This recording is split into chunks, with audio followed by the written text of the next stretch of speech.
Halo para pendengar kisah, selamat datang kembali di channel ini, tempat di mana kami akan membahas kisah-kisah kriminal nyata yang terjadi di seluruh dunia. Kami berharap semoga kalian semua dalam keadaan sehat walafiat dan dijauhkan dari mara bahaya. Di rentan tahun 2025 hingga awal 2026, masyarakat Bangladesh sempat digemparkan oleh serangkaian penemuan jasad yang cukup misterius. Beberapa di antaranya ditemukan di sebuah bangunan tua yang bernama Pusat Komunitas Kota Safar. Gedung itu dulunya ramai digunakan untuk berbagai kegiatan masyarakat, tetapi kini sudah lama terbengkalai. Saat kasus penemuan itu didalami, diketahuilah kalau ini adalah aksi pengeksekusian berantai yang bermotif tindakan tidak senonoh. Pelaku diduga merupakan seorang psikopat yang tidak pandang bulu. Dia mengincar laki-laki dan juga perempuan yang memiliki kondisi rentan. পোড়া মরদেহ উদ্ধার করেছে পুলিশ। নিহতদের পরিচয় এখনো শনাক্ত করা যায়নি।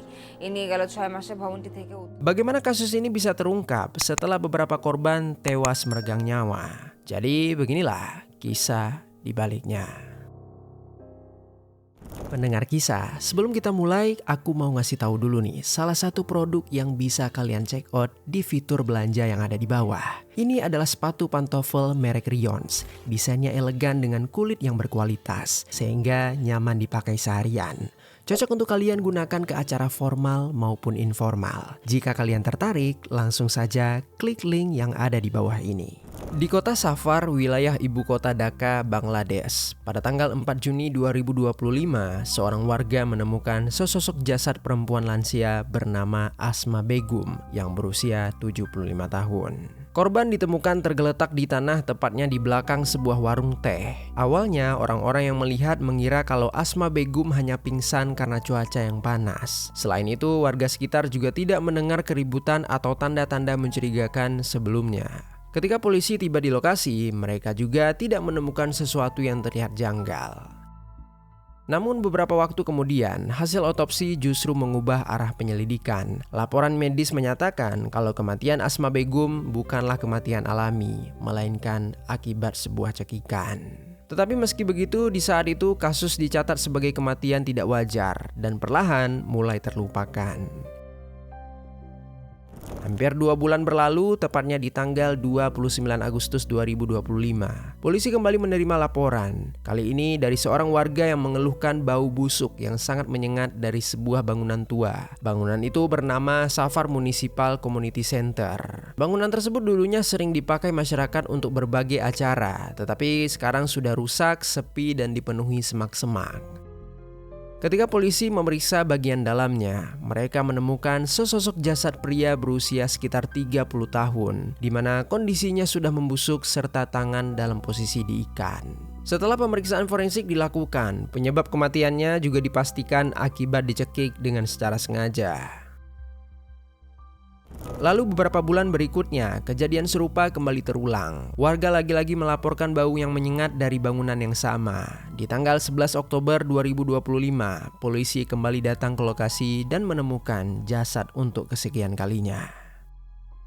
Korban adalah seorang perempuan berusia 30 tahun. Jasad itu ditemukan di kamar mandi lantai 2 dengan kondisi leher yang telah digorok. Tubuhnya sudah membusuk cukup parah sehingga identitasnya sulit dikenali. Setelah penemuan ini, rasa takut mulai menyebar di kalangan warga. Banyak orang yang mulai mengatakan kalau bangunan tersebut telah berhantu karena terlalu sering dikaitkan dengan kematian misterius.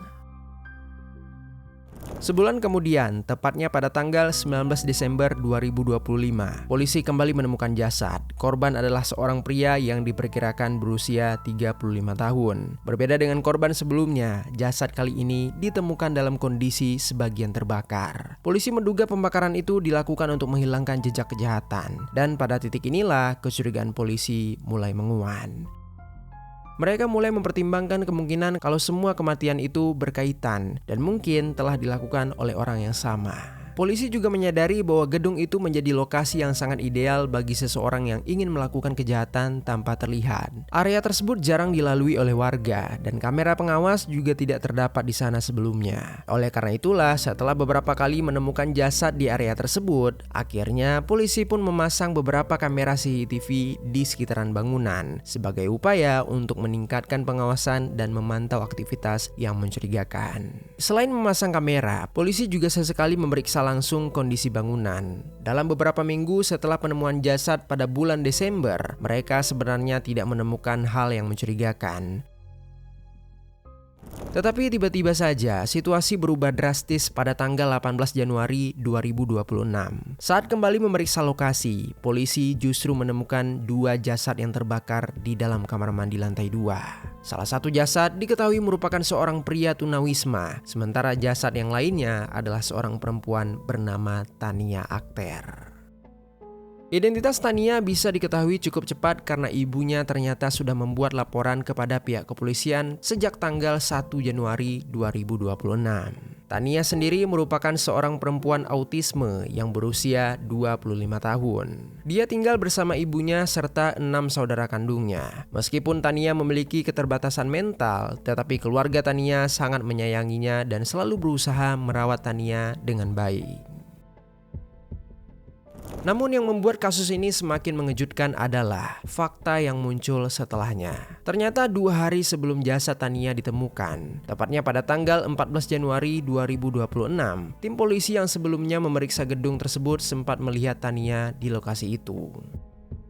Ketika itu Tania terlihat bersama seorang pria. Ketika ditanya, pria tersebut mengaku bahwa dia adalah kakak dari Tania. Entah mengapa pada saat itu para petugas tidak merasa curiga. Mereka hanya merekam kondisi lokasi sebagai bagian dari laporan patroli. Lalu mereka meninggalkan gedung tersebut tanpa menyadari kalau mereka baru saja melewatkan kesempatan untuk menyelamatkan seorang korban. Untuk mengetahui siapa pelaku di balik rangkaian kejahatan tersebut, polisi kemudian memeriksa rekaman CCTV yang sebelumnya baru saja dipasang di sekitaran gedung pusat komunitas Kota Safar. Dari rekaman itulah mereka melihat adanya seorang pria sedang mengangkat tubuh seseorang di pundaknya. Dia membawa tubuh itu masuk ke area gedung tersebut. Gerakan pria itu terlihat jelas di kamera meskipun situasinya berlangsung cukup cepat. Ketika rekaman itu ditunjukkan kepada tim patroli yang beberapa hari sebelumnya sempat memeriksa gedung, mereka langsung mengenali sosok pria tersebut. Menurut keterangan mereka, pria itu adalah orang yang sama dengan pria yang sempat mereka temui bersama Tania. Berdasarkan bukti-bukti tersebut, polisi pun segera menyiapkan operasi pencarian terhadap pria yang ada di dalam rekaman. Polisi mencoba meminta keterangan dari para warga. Mereka memperlihatkan wajah terduga pelaku. Dari proses tersebut, polisi mulai mendapatkan jawaban yang hampir sama dari beberapa warga. Mereka mengatakan kalau pria itu adalah seorang gelandangan yang cukup sering terlihat berkeliaran di sekitaran gedung lokasi penemuan. Beberapa warga menyebut kalau dia kerap menyamar sebagai polisi dengan memakai seragam polisi dan membawa tongkat seolah-olah dia benar-benar seorang petugas. Melalui berbagai keterangan yang berhasil dikumpulkan, polisi mendapatkan informasi tempat singgah tersangka. Mereka secara bersama melakukan penggerebekan di Jalan Muktirmor, sebuah persimpangan jalan yang berada di kawasan Safar. Dan benar saja, pada tanggal 18 Januari 2026, sekitar pukul 15:30 sore hari, polisi model Safar berhasil menemukan dan mengamankan pria yang dicurigai sebagai pelaku. Dia ditemukan berada di bawah sebuah jembatan penyeberangan yang menjadi tempat tinggal sekaligus tempat persembunyiannya selama ini. Saat hendak diamankan, dia awalnya menolak untuk kooperatif dan tampak enggan ikut ke kantor polisi. Situasi sempat cukup tegang karena dia beberapa kali menolak perintah petugas. Namun setelah melalui negosiasi yang cukup panjang, dia pun bersedia untuk menjalani pemeriksaan lebih lanjut. Di pemeriksaan awal, dia awalnya mengaku kalau dia bernama Masyur Rahman Kansamrat, berusia 40 tahun. Polisi kemudian memeriksa barang-barang yang dia bawa. Di dalam tasnya, petugas menemukan daftar nama polisi serta beberapa nomor telepon petugas kepolisian. Temuan itu semakin menimbulkan pertanyaan, karena sebelumnya warga sempat melaporkan kalau tersangka sering menyamar sebagai polisi. Tetapi setelah identitasnya diperiksa lebih dalam, polisi akhirnya menemukan fakta yang berbeda. Nama yang selama ini dia gunakan ternyata hanyalah nama samaran. Polisi menduga dia sengaja menggunakan identitas palsu untuk menyembunyikan jati dirinya agar tidak mudah dilacak. Setelah proses pemeriksaan identitas dilakukan lebih jauh, polisi akhirnya berhasil mengungkapkan siapa dia sebenarnya. Nama aslinya adalah Sabut Sheikh, umurnya benar 40 tahun. Sabut diketahui merupakan putra dari orang tua yang bernama Pana Sheikh. Dia berasal dari desa Musamanda yang berada di wilayah Haludia Union, distrik Mushiganj, Bangladesh. Dia sebenarnya pernah menjalankan pendidikan, tetapi dia tidak menyelesaikannya karena kondisi ekonomi keluarga yang sangat sulit. Akhirnya dia memutuskan untuk menjalani hidup dengan berbagai pekerjaan yang tidak tetap. Dalam kehidupan pribadi, Sabut juga pernah menikah. Namun pernikahan itu tidak berjalan dengan baik. Hubungan rumah tangganya sering mengalami masalah hingga akhirnya sang istri memilih pergi dengan membawa anak-anak mereka. Sejak saat itulah hubungan mereka benar-benar terputus. Sabut bahkan tidak lagi mengetahui kabar tentang anaknya. Sabut hidup sebagai gelandangan. Menurut keterangan dari para warga, dia dikenal di area tersebut karena sering muncul di sekitaran gedung pusat komunitas kota Safar. Beberapa warga juga mengatakan kalau dia kerap menggunakan narkotika, bahkan pernah menjalani rehabilitasi sebelumnya. Selain itu, perilakunya juga sering dianggap aneh dan tidak biasa oleh orang-orang yang pernah melihat Sabut.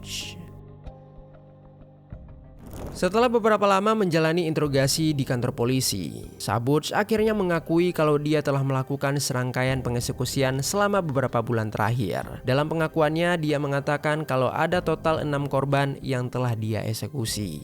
Hampir seluruh korban yang dia pilih diketahui merupakan orang-orang yang berada dalam kondisi rentan. Sebagian adalah tunawisma, perempuan yang sedang sendiri, atau orang dengan kondisi gangguan mental. Sabut mengaku biasanya dia mendekati para korban dengan cara mengajak berbicara terlebih dahulu untuk membangun kepercayaan. Setelah itu, Sabut akan mengajak korban ke tempat sepi dan di sanalah dia akan melakukan tindakan tak senonoh sebelum akhirnya melakukan tindakan aksi eksekusi.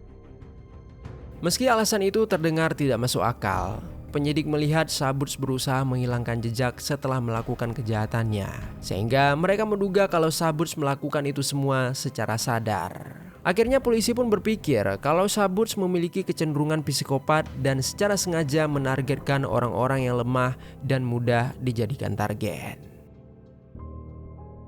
Singkat cerita, berdasarkan rekonstruksi sementara dari pihak kepolisian, pertemuan antara Sabut dan korban terakhirnya yaitu Tania diduga terjadi pada tanggal 1 Januari 2026. Saat itu Tania keluar dari rumahnya lalu melangkah menyusuri jalan di sekitaran tempat tinggalnya. Biasanya dia selalu ditemani oleh salah satu saudara ketika keluar rumah. Namun di hari itu tanpa diketahui oleh keluarga, dia pergi sendirian. Kondisi Tania yang hidup dengan autisme membuat kemampuan daya ingatnya berbeda dari kebanyakan orang. Dia terus berjalan tanpa arah yang jelas hingga akhirnya mendekati area gedung pusat komunitas kota Safar. Di sekitaran gedung itulah Tania akhirnya bertemu dengan Sabut. Saat melihat Tania yang sendirian, Sabut langsung menyadari kalau Tania berada dalam kondisi yang sangat rentan. Dia mendekati Tania dengan sikap ramah. Untuk membangun kepercayaan, Sabut menawarkan makanan agar Tania bisa mengisi perutnya. Bagi Tania yang memiliki keterbatasan dan sifat polos, dia hanya mengikuti Sabut tanpa sadar kalau langkah yang dia ambil perlahan membawa dia menuju ke sebuah perangkap. Setelah berhasil mendapatkan kepercayaan Tania, Sabut dan Tania masuk ke dalam bangunan. Di dalam keterangan kepolisian disebutkan kalau Sabut sempat bertemu dengan tim patroli ketika itu. Setelah polisi pergi, Sabut membawa Tania lebih jauh ke dalam bangunan. Dia kemudian membopong Tania menuju ke kamar mandi di lantai 2. Di tempat itulah Sabut melakukan tindakan tak senonoh kepada Tania. Selama kejadian itu berlangsung, menurutnya Tania hanya terlihat kebingungan dan kesulitan memahami situasi yang terjadi. Dalam kondisi seperti itu, Tania kemungkinan tidak benar-benar mengerti bahaya yang sedang dia hadapi. Dia mungkin merasa takut atau tidak nyaman, tetapi dia mungkin juga kesulitan untuk mengungkapkan perasaannya secara jelas. Alhasil, Tania hanya mengikuti apa yang diperintahkan oleh Saburj. Ironisnya, setelah peristiwa itu, Saburj justru berusaha menghilangkan jejak kejahatan dengan cara menghanguskan tubuh Tania. Setelah itu, entah apa alasannya, dia juga kembali mengeksekusi seorang pria yang kemudian ditemukan di lokasi yang sama bersama jasad Tania. Walaupun Saburj mengakui semua perbuatan tersebut, alasan yang dia sampaikan terdengar tidak masuk akal bagi banyak orang. Karena itu, baik pihak kepolisian maupun masyarakat mulai memandang Saburj sebagai tunawisma dengan kecenderungan psikopat yang cukup berbahaya. Beberapa orang menganggap kalau Saburj mengalami gangguan mental. Namun menurut penyidik, seluruh tindakan Saburj dilakukan secara sadar. Saat ini proses hukum masih terus berjalan. Melihat jumlah korban serta cara kejahatan yang dilakukan, banyak pihak memperkirakan kalau pelaku akan menghadapi hukuman yang sangat berat atas perbuatannya. Ya, bisa saja mendapatkan hukuman penjara seumur hidup, namun keputusan akhir tetap berada di tangan pihak pengadilan. Kematian Tania dan korban-korban lainnya sudah pasti sangat membuat pihak keluarga mereka merasa terpukul. Bagi ibu dari Tania, kehilangan anak dengan cara seperti itu adalah sesuatu yang sulit diterima. Begitu juga dengan korban lainnya yang merupakan tunawisma atau mereka yang memang rentan menjadi korban. Mereka mungkin tidak memiliki perlindungan yang cukup di masyarakat. Bahkan sebagian tidak lagi memiliki keluarga yang mencari mereka. Namun kondisi itu tidak pernah menjadi alasan bagi siapapun untuk menyakiti atau merenggut hidup seseorang dengan cara yang sangat kejam. Setiap orang tetap memiliki nilai yang sama sebagai manusia, tidak peduli bagaimana keadaan hidupnya. Kasus ini menunjukkan bahwa terkadang sebuah kesempatan untuk mencegah tragedi bisa saja muncul, tetapi malah tidak disadari di saat itu. Dalam kejadian ini, polisi sebenarnya sempat bertemu langsung dengan pelaku dan korban, tetapi polisi membiarkannya, padahal mereka tahu persis kalau lokasi tersebut sudah tidak berfungsi dan sedang marak pengeksekusian di sana. Mungkin memang bukan berarti pihak berwenang sengaja mengabaikan kasus ini, tetapi kasus ini menjadi pengingat bahwa kewaspadaan dalam situasi yang terlihat biasa sekalipun tetap menjadi sangat penting. Semoga tragedi ini menjadi pengingat bahwa setiap orang, siapapun dia, tetap berhak hidup dengan aman dan dihargai sebagai manusia. Dan semoga dari kasus ini kita semua bisa belajar untuk lebih peduli terhadap orang-orang di sekitaran kita, terutama mereka yang paling rentan dan sering tidak terlihat di masyarakat. Sekian kisah hari ini, semoga ada pelajaran baik yang dapat kita ambil.